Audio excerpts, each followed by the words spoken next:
onye bụzinara peji biko mme vidio ti nọmba okwu mmetigo nọmba okwu nke enwe mmetụ nọmba onye bụzinara peji na-ebezi akwa onye bụzinara peji onwe riri ege onwe ejigiri ege na bụzina skama na bụzina 419 mmezobe vidio n'ihi 419 maka vidio n'ihi ntị vidio kwa n'ihi 419 mmezobe ya mee vidio nke ya anesi ya kwa paspọt ppp peji ya na-aga ọ na-egburu peji onwe riri ege onwe onye mego rie ege before imerete ikpọ nna fọ nwoke ebe ya jọ dịrị na mma onwe vidio chifuru mmadụ eji ibe dibịa arụ mmadụ ọrụ onwe vidio chifuru mmadụ eji arụ mmadụ ọrụ na be dibịa adịbeti ya na Facebook ndị ọrụ ndị mmadụ ọrụ 247 ndị ọrụ ndị mmadụ ọrụ 247 all the time ndị ọrụ mmadụ ọrụ wewe na all the time adịbeti ya na Facebook onye bụzi na page onwe ebe erite gị Igbo bụrụ nze mụọ ọzọ ama m nụ na-enene vidio Oga Jik na-ebe akwa na live video m mana ọ nwe ihe m chọrọ ikwu maka ndị mmadụ na-asị Oga Jik na-ebe akwa you should stop crying nka see I really need to talk to Oga Jik. Oga Jik. Ama m na afọ video na mana the last time Ishi m warning about the video na-eme na my page mgbage nkịtị ịbịakwa again sị m ka ịkpa mgbage nkịtị because I feel home need of me and you talking because you chọbeghị ịmụta ihe. Now again to come now, let me talk to you now as a matured man and like a simple man mbụ. Again to kene video anọ nwane ya afọ ihe m na-ekwu. Na-ekwukwu ya generally ka onye ọbụla wee mụtakwa. Oga Jik na-ebe akwa na ọ bụrụ maka na ọ na-ebe akwa n'ihe melụ mmadụ na-ewute mana ọ na-ebe akwa maka the engagement page ya na drop. Ọ kwa unu ụfọdụ ndị gị na eme ka because he is not even crying and showing remorse about ihe o post to go that led so many people astray. O nwe ihe okwu na video ya like ọ sị na people na-aga n'azụ mee video. O mechaa video aga n'azụ je meet dibịa without consulting him. So ị na-achọ ịgwa m na-asị gị na ịma na onye anụnwa ọ naghị agwọta ihe ahụ o mee video. Ị na-achọ ka mmadụ jee na ya in order for you to pull traffic and for you to collect your money. O nwekwa another thing ikwukwa na that video I must commend you in the part ikwuteli ya. Esi na ịgwa ndị mmadụ na onye a bụ fake. He dey record the voice conversation. Send the person isi na ọ bụ fake. Then the person ana-agbaghị wọ. If na that thing name, what will you do? You withdraw yourself from that kind of cycle because within that can actually kill you. Ma ha foge. Within that can actually kill you. Mo na he bugolo gị n'obi na-achọ mgbọsị ya bata the trap ka ha mejọ gị. Si okay after all na iso na ndị na-akpọ anyị fake. What is fake? Fake bụ na ihe anụnwa kịta na mmadụ nye gị ya. For example na mmadụ si m na ihe anụnwa ya alụ ọlụ. Ngoli gị ya n'aka jezie na ya bụ ihe bụ the same thing mana n'ọlụ ha ọlụ. Automatically all fake ka ọ. Na onye asị gị na ọ na-agwọ ọya JDA na we ha alụ ha ọlụ akpọ onye fake. Secondly, Oga Jik na-eti mkpu maka page ya. See, let me tell you now, in this dispensation and era I know now, being an era of technology and everything, Facebook and other social media platforms will become your CV.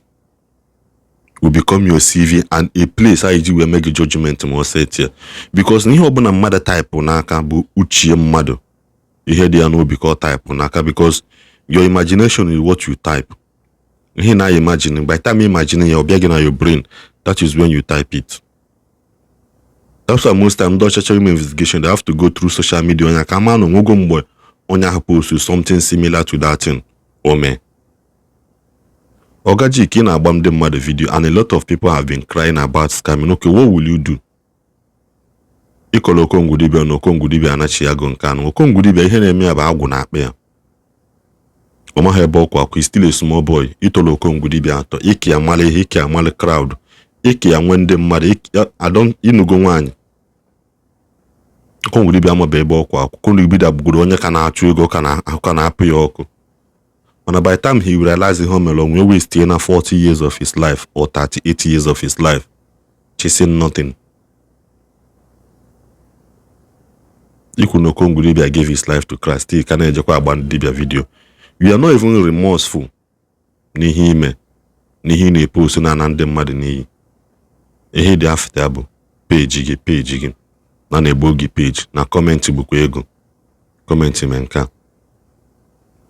I don't want to say much, but Yenji MPM Igbo Channel TV page. Onu nwabulia. That page in 3 weeks, or not full 3 weeks. Onu report gida ya buwele mnya page. Nka. But my main official page anogo for many years. Okano. Ajime post ihe English. Onye nka agbasa. So na-ekwu page nye ọ dịzị aka asị na onwezi ihe ọzọ ndị mmadụ na-alụ. Oga Jik, it's high time na you have to own to a responsibility. Onye mmadụ na-abụ ma itobịa ha abịasị gị na onye a bụ fake na ihe onye a metere, what will you do? You withdraw back. Kpọnda asị ha oke ozugonu anụgo m ma mmezi this kind of thing again. Enwe mgbe na-eweta video one particular guy here. By the time I receive 2 or 3 comments about that video, I stop posting it. I stop. Because I don't want to be an channel avenue ebe mmadụ esi ebe akwa. Because at the end of the day, people judge by what they see. Nigerians, we are too emotional. Oga Jik could trace your way. Mana for the meantime, you video here, Oga Jik na live video here. I na chata zozo. If you walk and walk Isiagu, I don't happy kita. In the dark, I had them kita na. In the dark, I had them na. And we am able to be at my mafa. It could be mentioned bloggers. Any bloggers or one Uduma. Odum, akajo for yakazi. Ebe ko bisi any blogger ọbụla ye post ozu mmadụ. No je kpụrụ anya. Je pack bi ne tag picture m. Mama onye we de je post ya. Ndị Enugu State je post ya. Man na ndị Enugu State many people je post ya. Onwe ya tag so nke m ka tag. Ye mere gị. Na shi butu nwoke ibe gị, na shi butu nwanne gị nwoke. Ndị mụ na office ma sajọ mmadụ, mme if the post and scam for one night. So unless you can you make it. Can't carry more matono. Only the percentage. One of my only the percentage. Because someone won percentage by now was going to lose one or go moto bomur. The money bid maybe. Name maybe the money like I got monkey. It was not page him. They page him not 3,000 followers, 3,000 plus followers. Ada kumwezi kwa na Facebook because of waiting. You na tags, you na comments. Scammer for one night. Facebook like that thing. Onwe mere nwoke onwe mere nwanyị. Ọbụ mma bona na adị mma. Kwa dịta maka na-eme. Kem ka mụ nne na-enye Thanksgiving, ọkwa mụ mere ha ji mụrụ ebe a nye Thanksgiving. Mụ nne na-enye testimony, kwa mụ mere ji mụrụ ebe a nye testimony ka ihe mere nwoke ka ihe mere nwanyị. Chiyo na atagịrịsị m mpost ezobi anaghị for one night scammer. Mezo biba no nwe ya me video ana yiri ppp kwa pasowa alụsị ego power agụmkpo on post picture akwa ana yes scam ma kwa post na kia ana yiri kwa pasowa akwụkwọ tiwara gị we dey with you kanka ma jiki post ọbụlarụ nwanne nwoke sim DSS is looking for me na anọ mbem anọ m na hotel anọ mbem ha bịa kpọrọ m onwe ya mere na agba ọsọ nwanne m anọ mbe m na-ene Oga Jik na-ene Jik mefere anọ mbe m nwanne nwoke anọ mbe m anọ m na my house anọ mbe mmadụ anọ m na hotel Jesus is looking for me ha bịa kpọrọ m ọnwụ ya mere mba je obi dada mere ihe ji ego mmadụ rie ego mmadụ na onye nye akpụ ya taa pụtata onye mere ihe ọjọọ akpụ ya tapụtata amụrụ nwe m nwe nke m mere uche evidence ka ife mme gị riri mego gị mmadụ niile nye mego afa mgbe nne ji agba afa na nke akwa ndị mma gbanwere ha afa kpọọ na fon ji gị imego m bak imego m nye ego ha bak ma na-etiri 1 million ma na-etiri 500,000 ma na-etiri 700,000 ekọtara ego ha bak onwe onye nje gị ya Ebuka Obi kwuru okwu onwe onye kpọrọ afa Nwanne m nwoke adịghị m emezi fake dibia videos. Yes, njebe mmadụ eme video ụnụ onye ahụ fake, nkwụsị ije ebe ahụ, nkwụsị ije that place.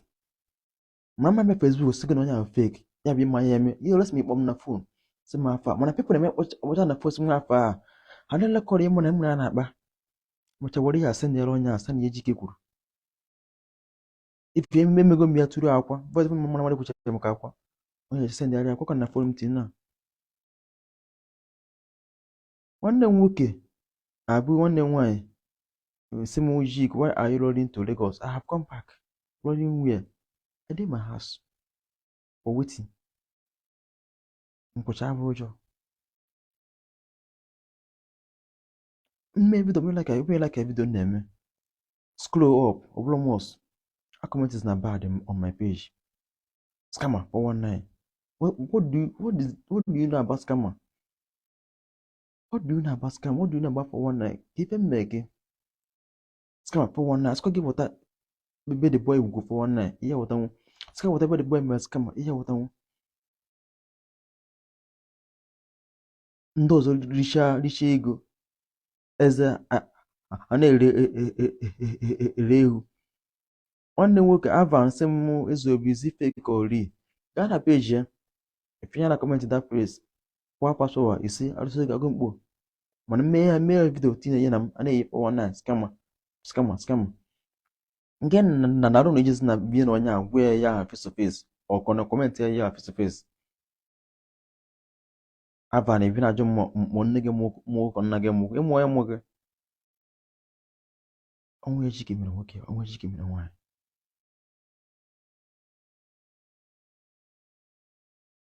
Nwanne nwoke anọ mbe m ya asị m show you my room. Na Oga Jik. Na ya my name dị na enu that place Oga Jik. Show you my room. Inji no na n'iro nga eji mụ. Waya network adịa na m inside network ọcha nka na ya video ya akọtọ azọ nji no n'iro. Na asị show me your room. Network adịa ya. Eshebe kidnap na be m na emu m ya mụ na nke buru m. Eshebe kidnap anọ mbe m anọ hotel. Onwe Jike mere. Ekwebe don't call anybody name. Ekwebe me video si mma nne na video ozu. Ya ọbụla video ozu again na abịa kpọrọ onye ọ. Je packet picture m. Mama onye obodo Jike video ozu. Asa ewepụ ya ọka nọ nga. Ndị Enugu steeti man na abụ Jike video ozu.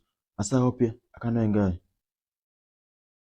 Nwanne m nwoke nwanne m nwaanyị Avan sim Jik, you will soon be arrested. Yes, anọ m ya. Udogwu ka na-abịa kpọ jenga. Akpọrọ je park ọpụta ebe ihe moto. Akpọrọ m pụta ndị na ebe moto nke m. You will soon be arrested for waiting makwa ife. So m bidoro ogwu akpụ. Dide m bidoro ogwu akpụ kemgbe this year. I never video any cops in ogwu akpụ. Always nke a bidoro n'August. Ka a na-adọ ozu na na-adọ ozu na na-adị adọ na-aga. Ọmụ bidoro ya. Ahụrịta nwa ka m bidoro. Gọvanọ eziokwu kpọrọ na fosi nderiti ozugbo pụọ. Mme video number 1. Video dị n'ọdụ. M na-eme video for content, for create content 1. 2, na-eme video for igosi people ihe na-eme online, ihe ndị mmadụ menwuru na ihe na-eme. Dibe ndị na-egosi ha niile a na-agwa ofe niile. Mana ụnụ nwa na-ajụ m ajụ mfu na na-eje. And people na-eme ajụọ m anyị eti ya na rekọdụ. Nwanne m nwoke ka nwanne m nwaanyị nke a na-akọbede scammer ka onye scam ziri ihe nwa nsef. Ka onye scam dịrị ihe nwa nsef nkata ka mmadụ apụta na-ekwu egwu niile fụkọ na-ekwu ka bịa na-akọ egwu niile. Na blọkụ dị si dọtụ biko.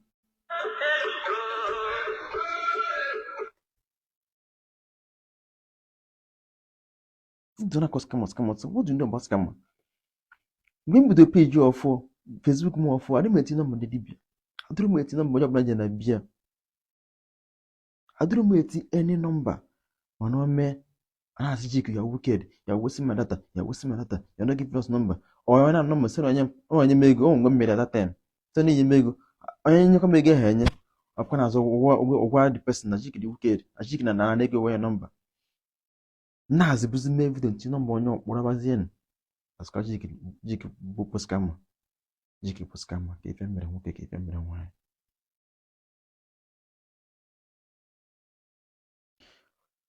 Nwanne nwoke eji Arinze ife nji chọka reply ya bụ na vidio ma agba mọs na ekiri ya mme vidio bụrụ like ya pụọ comment is na bad my video ị na-egburu page ị na-eme engagement ma a na-agbụgozi too much ọ na-eme m nweta too much money na page m.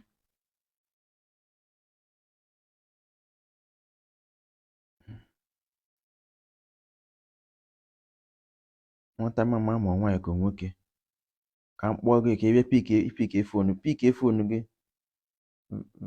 verania ka ọ bụ nke bafia pike kpọọ m na vidio ka m pike ego mgbe nsị skam mụọ gị velani pike kọd gị ọ kpọọ m na vidio ka m pikie ego mgbe nsị skam nụ gị bute ihe na-edelo bish kosof nwa gị nwe fonu ị na-ede kosof na ejere akwụkwọ fiyo na ejere akwụkwọ skama ka ịkpọtụ iru na mba skama ọnwa dibịa mụ na-eri percentage ọ bụrụ nwe nye percentage unu kwesịrị efia na alụ m unu kwesịrị efia by one day go ofu ya fụrụ anya ihe na-ede skama na-egburu m page ọnwụ ya mere nwoke ọnwụ ya mere nwaanyị abụ m problem of Nigeria njekwu Tinubu nara mmanụ ya na-egbuo na Mohbad ọnwụ onye kpọrọ ya o vidio na-eme page bịa kpọrọ m ụzọ fụweti ọnụ funu ya emegbu nwunye dị na mere nge ma onye obodo vidio gwa akpụ ebukobe ekwu okwu jepak repichọ m tii nga ha jepak deme ị na-epromote kom one side egbugo m one side mana deme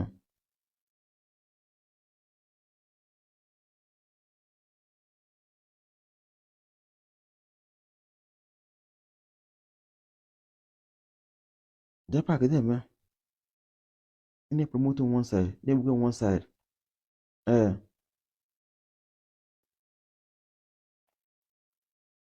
Prince sim Oga Jik give your life to Christ.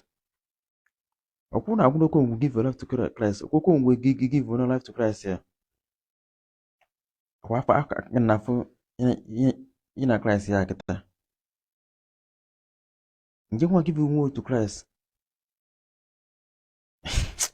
Abịa m ka nkwara m ka nwaanyị ọnụ. Okwu mbede ekwu ya. Jik abụọ problem of Nigeria. Jana kpụ na Maria gburu mmụ Mohbad jana kpụrụ ndị gburu mmadụ just video ataki ya picture ọsọ m na-eme video ọsọ m bụ blogger video mere na ogwu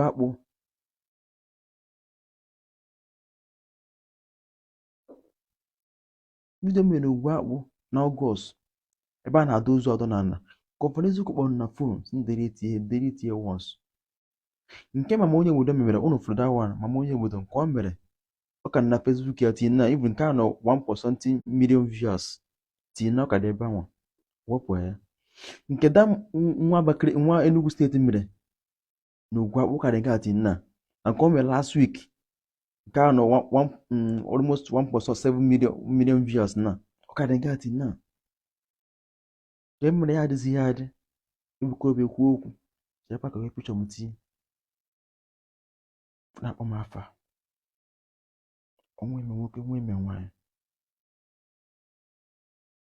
nwanne nwoke jụọ onye nwe private jet jụọ ya ọ na ide from all the time o nwere mgbe m mezobi vidio eze ekwu maka private jet ya si na private ya bụ ihe o ji akachi fon na onye osokwuo ya ka wepụ na ndị mmadụ na-like akụkọ nwere ka ọ dị na ka o ji osokwuo ya ndị gburu mmadụ akpụba ndị gburu mmadụ bụzi ndị mere vidio a na-eji akpụ ọnwa ime nwoke ọnwa emere nwaanyị biko onye gbuzi na peji m na-ayọ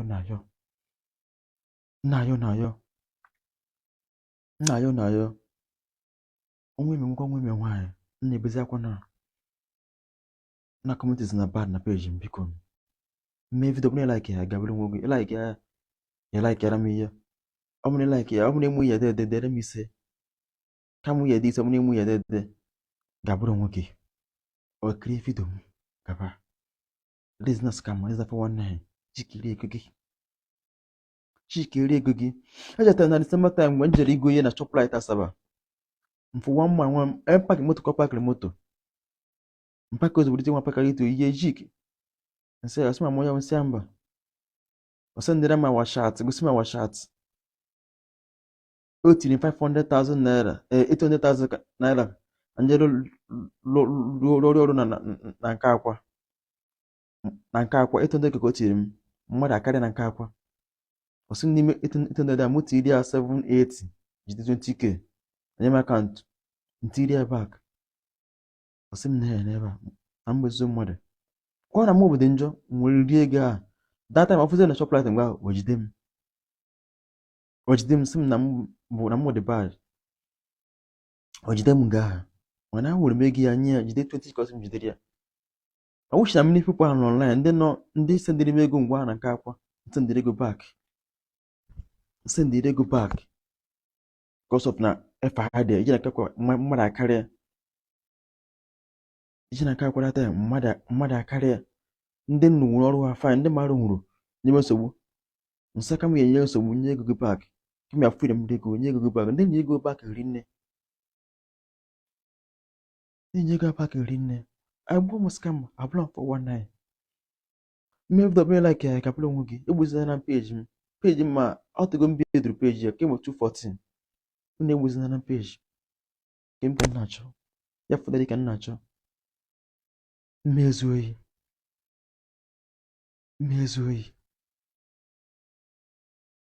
Nke m ka m na-achọ. Unu egbuzina na page m. Bezukwu na na-akwụ ụgwọ. Yes.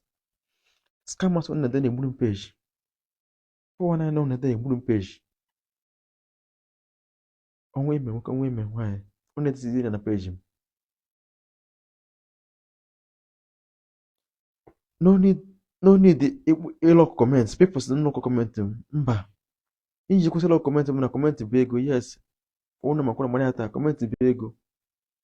Mana comments. Okay, gonna be. More can a cream. Okay, gonna be. Mana mụ ya did anything bad, anything scammer, page ya na-agbọtụ. Ya did anything 419, page ya na-agbọtụ. Onwe eme nwaanyị.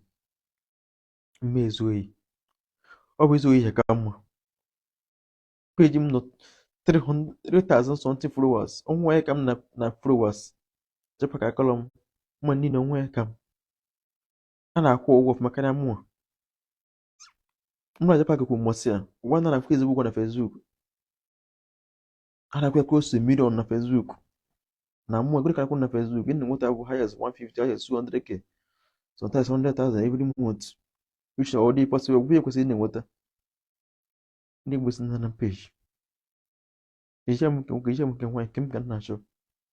Na-enyere ka nwoke na-enyere nwaanyị aka ma mụ nne megoro vidiyo eji ha nga arụ ọrụ gaziere ha. Eze kene dibịa mere ihe ekene eze jike kpojere ha ebe ahụ. Mmiri kpojere ụlọ na nke Ezobi taa ndị ọ gaziri eze kene Ezobi ebe aka aka na ha mụọ. Anọkwa m ihe. Onye egbuzina na peji.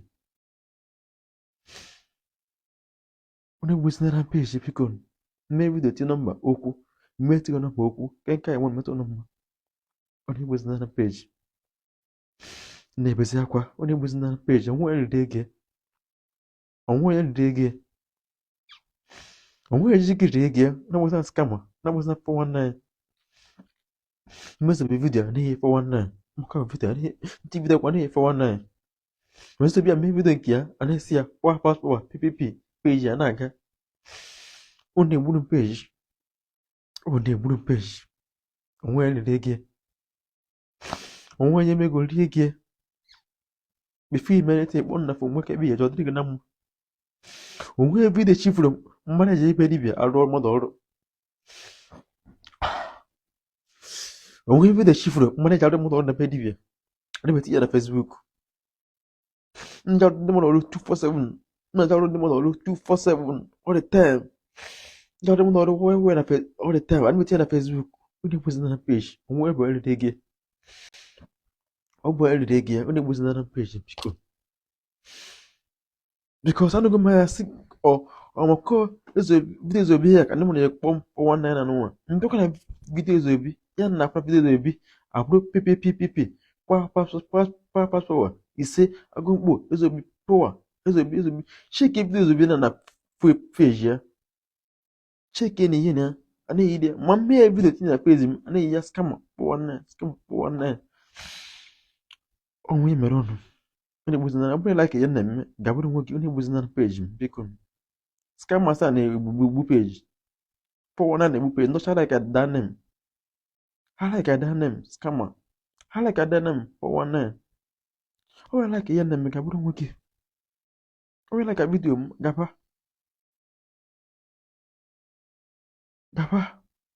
onye na-emebe onye kwụọ m ụgwọ mee vidio onwe na-enye m percentage onye kwụọra m ụgwọ si mee vidio that's because of my own eze njafụ ihe mụ na ụmụaka m na-eri eze njafụ ihe m ji enyere obodo aka gosi m na-enyere ndị mmadụ aka karịa ndị ụlọ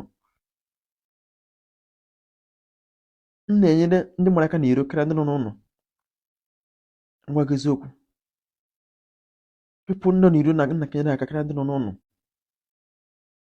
nna ka enyere pipụl aka n'iro karịa ndị nọ n'ụlọ mmadụ na haus ihe anụ na mmadụ abịa sị m nekwa mmodo no 50 ka ọ na-edere nte enwe 50 mma nye gị 20 ga-ejebe ndị nọ n'ụlọ na m ego ntu asị na nsị ya afa m ụzọ agaba n'ụlọ esoghị ka mmenye ha ego mana ihe ego ndị nọ n'olile aka karịa ndị nọ n'ụlọ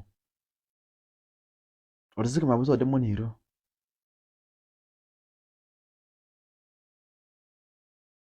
ọnwụ ihe mere nwoke ọnwụ ihe mere nwaanyị nke m ka m na-achọ egbuzinara peji nwoke ibe gị anọ m peji m bụ highest na followers chepaka jam half ha niile nwa jere m half na peji nwa jere m half mana then enwe m engage because of this stupid name 419 scammers ọ na-egburu m page ama how many is build the page what is build the page it is I forgot what is build the page build the page with your normal boost na boost if not what is build the page with no boosting with no onye blog to go share am this thing if not what is build the page now how many followers nwere I'm on everybody must not like me, but I know this scammers. Onye fuku ya. Onye ndị fọrọ eji akwụkwọ nwa eziokwu. Ndị fọrọ eme abịa ebe ama na der scammer na. Ọ na ya nwunye ohede o corporate post kwa back. Ishi abụ no ya na onye ya ka a na-eme. Ma ụmụ ya amara ya bụ scammer. Ọsọ onye afọ ihe dere wee were ade. Ụmụ ndị before Facebook apụta ọfụma edozie ihe na ha. Mmadụ na-eme birthday dị happy birthday onye ahụ sikọ pesent ọ bụla ụmụ ya ọhịa ọkọpụrụ nke ederede kwesịkwara onye a bak bifo Facebook eme ọdịrị izi na ije na kọmentị wụla aka dere gị ihe reply ọnwụ ya mere nwaanyị nke m ka na-achọ ọnwụ bụ elute ego ya ndabụzan scam abụọ scam abụrụ 419 nwanne harị m ozi jik jere m ebe dị ntu a njere ihe kenekọchara m ekene na-ekenekọcha m kụsọf ịghara m njere gị ebe a ma ndị si n'azụ m je nke ọ bụrụ na aka na skam ma ọ nwere ndị si n'azụ m jekwa onye ọ gaziri o nwere dibịa ebiri moto mbọsị ya dibịa a sọmụa mere vidio na ebeghị ya moto mbọsị ya mụrụ otinye ya na Facebook ọkpọ m bịa tinye oke o tinye na Facebook nke ya mụrụ nwa followers ọkpọ m mana mgbe ọ dị ya na njọ na-akpọ m jik bịado na-ebiga moto last week onye ọkọjaba ya nụ tamanya m ịkpafe ya ebiri moto last week ọ gbozikwa m sị m bịa mee vidio olete nke very much onye biri moto akpọkwa m sị m na-eji ike na nke a jide kọsọ mmụọ mere vidio onye ahụ ji fia ọ moto anya akpọ na fon si bịa Abuja bịa pike ni moto tamekpe ya afa tọ ọbịa Abuja pike moto ọ nata ọkpa m sị bịa mee vidio were ka mee vidio post ma onye a je rụọ ọrụ da pes ọ gaziri Oga Jik si jik na nke a I bịara Facebook a na scammer. Ọnwụ ya Jik mere nụ. Biko, ayọ ka nna ayọ, nsikpọ na ayọ. Ebe na makwa na banya na ayọ.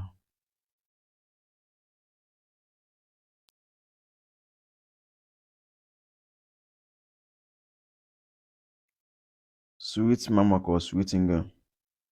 Ure hofu. Ka kofu wedrego. Ure kwa hofu ka kofu wedrego.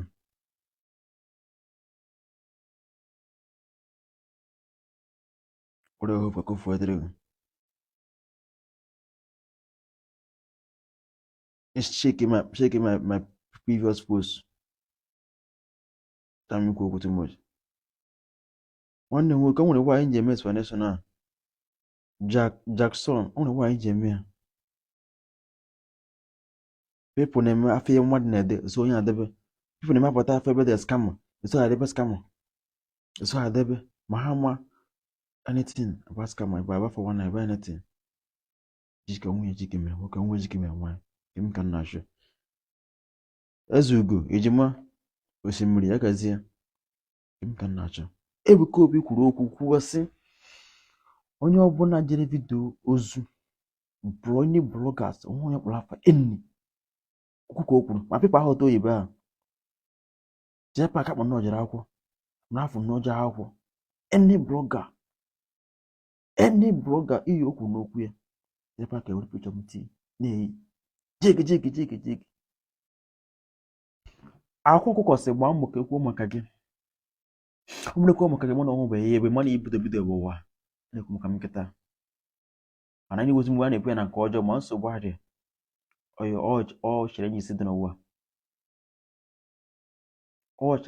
n'ụwa nọ igwe nna ya na-ekwu ọ chere enyi isi dị n'ụwa bụ ya ma mụ ka ekwu maka gị na-ekwu maka m nkịta bikos ekobịa nwa ya kpara afa ndị na-eme vidio n'ogwu akpụ ori nne mana mmadụ dị m happy na my own m mere ediretiri m ozugbo wish jepa ka m ga vidio ngwa asị na only dị delete video na ha nweta soko the video ekwuzi m okwu kọsa mana m delete ike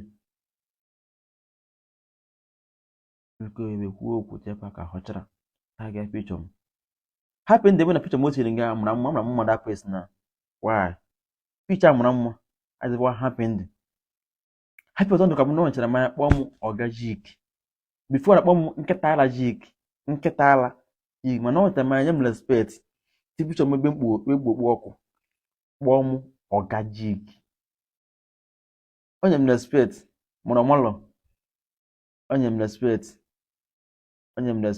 mụrụ ọmalọ onye m respect